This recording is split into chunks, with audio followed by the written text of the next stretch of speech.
The Conjuring universe. All right, we're going to rank all of the Conjuring universe movies. To this point in time, there are 8 films in this series, and we're going to put them from my least favorite to my favorite.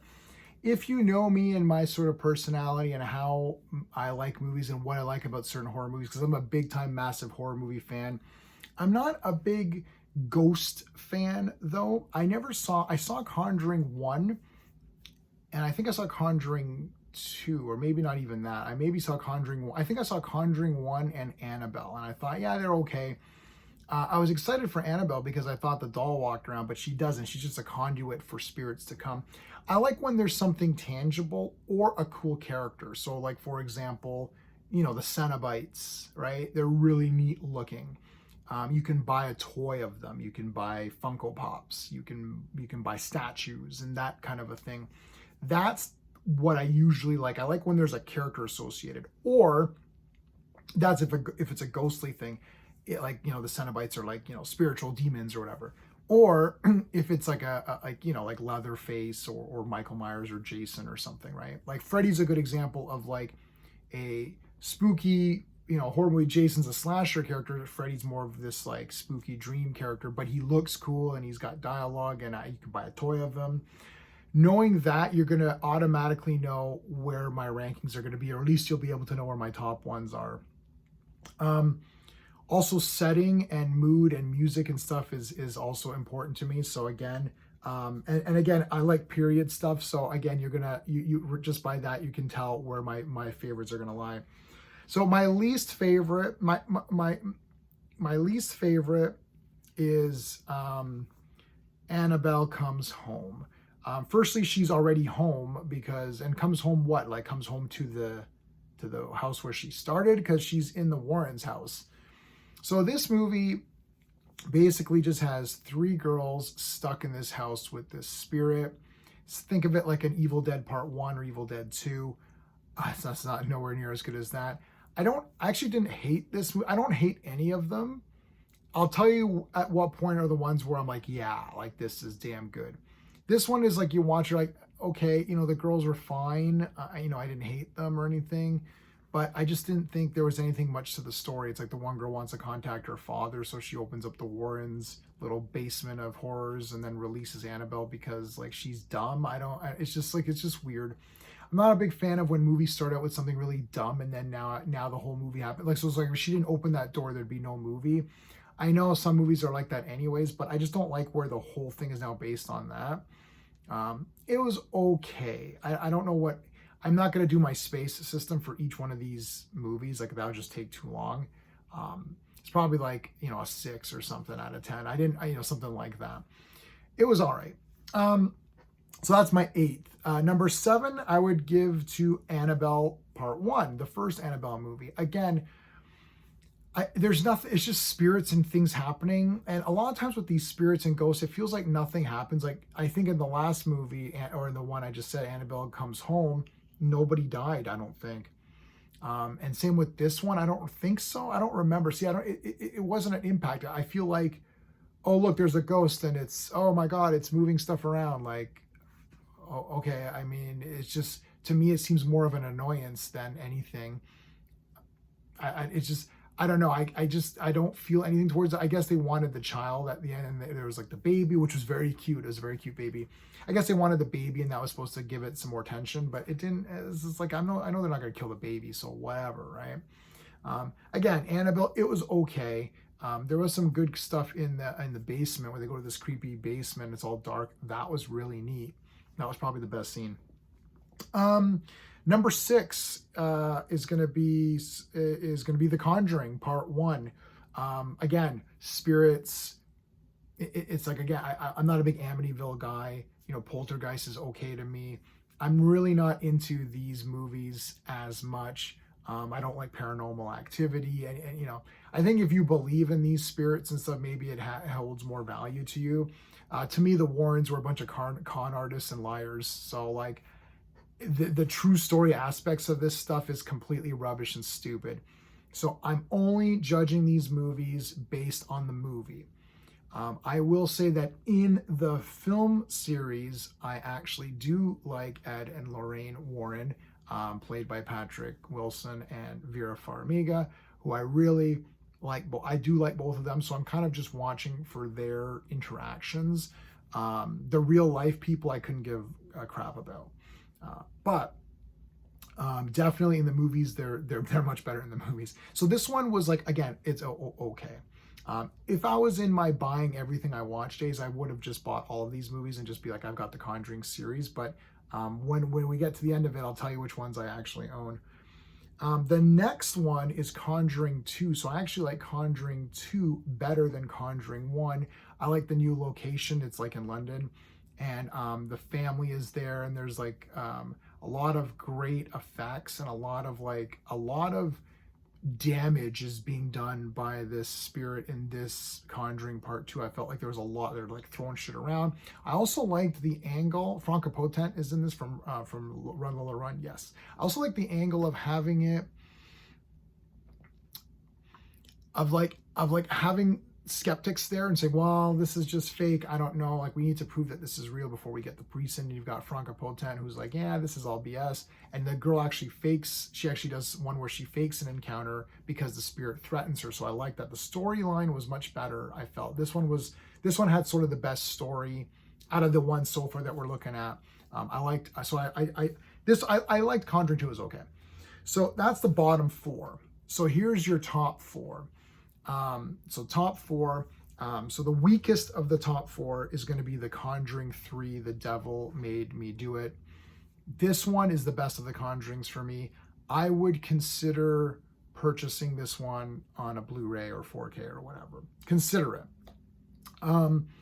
I really liked this story. I really liked the real world, applications of it, in the sense of like, well, now this guy's going to jail for committing a murder, and they're saying, well, he was possessed.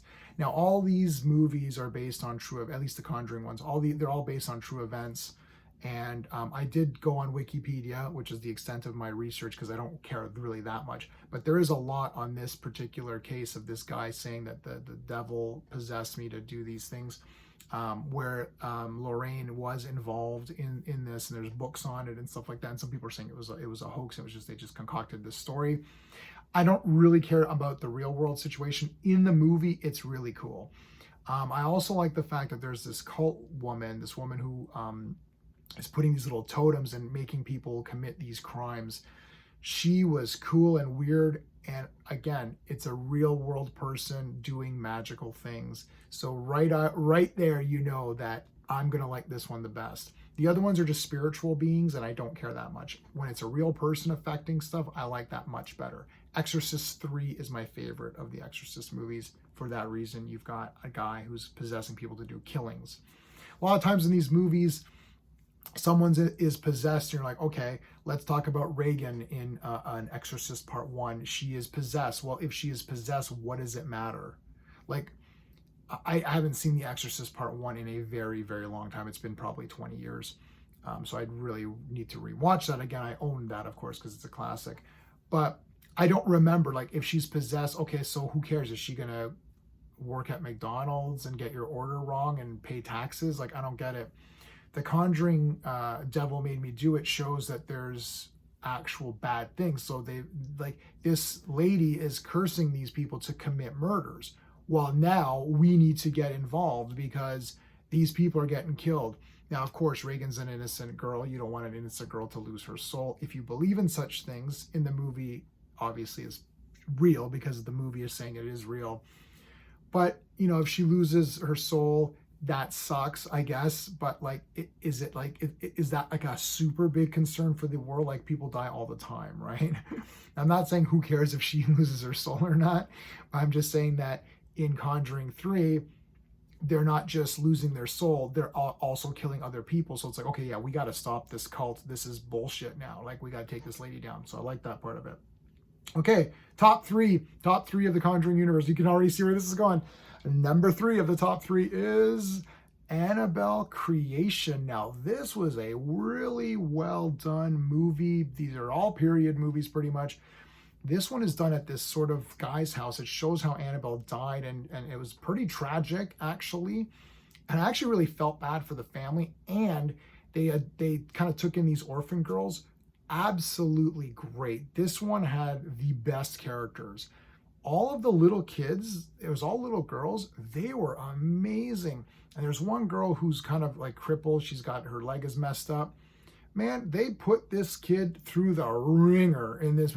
Like, by the time this movie's over, it's like, F Annabelle, F this ghost, screw you guys, like, leave this girl alone. This one I put this one over Devil Made Me Do It because I was actually on the side of the characters. I was like, F this ghost, screw Annabelle, leave these girls alone. I'm tired of your bullshit. Take her down. That it got me emotionally invested in the story with the characters. And there's a lot of creepy moments in it. This one was a very, very good movie. I would consider buying this one for sure. I might buy this one on its own. I've got that collector mentality. If I buy this Annabelle, I feel like I'm going to buy the others, and I don't know if I really want to own the others. But if you're just buying one-off movies, this one is definitely worth it, in my opinion. Okay, number 2, The Nun Part 2. Okay, and that makes The Nun Part 1 my favorite of the Conjuring series. Now, let me explain this to you guys. The Nun, firstly, she looks awesome. You can get her autograph because it's that actress, and she looks funky in the makeup. The first one is in that castle, Romanian castle. That guy gets buried alive, and he has to ding the bell to let people know that he's been buried alive, and that's a thing. Wow. The nun creates spells. She has magical powers. You need magical items to defeat her. You need to quest. So in the first one and the second one, you have to assemble a little team of people. I like that Frenchie character. I felt super bad that he got possessed. I bought the nun Funko Pop because I want to have something physical. The nun is someone, it's like a Freddy. I can see the nun. She looks the same. And in the second one, she's controlling that horned beast character. There's that stained glass window where it points through like it's friggin' Raiders of the Lost Ark. It points the direction of where the eyes of Saint, I can't remember the girl, Saint Mary or whatever. It's like the eyes. And you're like, that's cool. In the first one, you've got that orb that has the little cross in it that has Jesus's blood in it, and you have to use that to throw it on the nun. Wicked. The characters are great, especially part 1. Thaisa Farmiga, is that how you say her name? She is the younger sister of Vera, who is the star of the Conjuring series. She is awesome. Like she's a damn awesome character. I'm with her immediately. The bishop in part 1, who's the investigator guy, he's badass. I liked Frenchie. The first one is one of the best like ghost horror movies for me. That nun looked cool. The castle, and it's all the nuns. They're not even there. They were all ghosts the whole time. And then like the nun kills herself. Like, this is so cool. Part 2 at the boarding school was so cool. You had that girl in it from freaking Narnia, man. She was there. I really loved the 2. I bought the 2 nun movies. I bought the Funko of the nun. To me, those are the clear super champions of all these movies. I hope there's a Nun 3. I don't know. She, to me, is a very cool character. Annabelle the toy looks really nice, and I wouldn't mind having an Annabelle for my collection. But she doesn't do anything. She's just there. She doesn't move around or whatever. The nun is badass. I hope that actress who plays the nun goes to a convention, because I would definitely get her autograph and picture with her. I absolutely loved the 2 nun movies. So for me, the 2 nun movies are super the best. Annabelle Creation and Devil Made Me Do It are the next 2, and then the other ones, they're okay. Again, I don't hate any of these movies. They're all fine. Some people love more than others. Like a friend of mine thinks that the Nun movie was terrible, and I'm stunned. I don't know what movie he watched, but this one was absolutely incredible. Like the atmosphere of it, just like the music, the look of it was great. So I love both Nun films. Those are the clear winners for me. And Annabelle Creation is actually a very, very good, well done movie where you care about the characters. So maybe that one, if you don't care about the nun stuff, that one and Devil Made Me Do It might be your top ones. But anyways, that's it, guys. Thanks so much for watching. Until next time.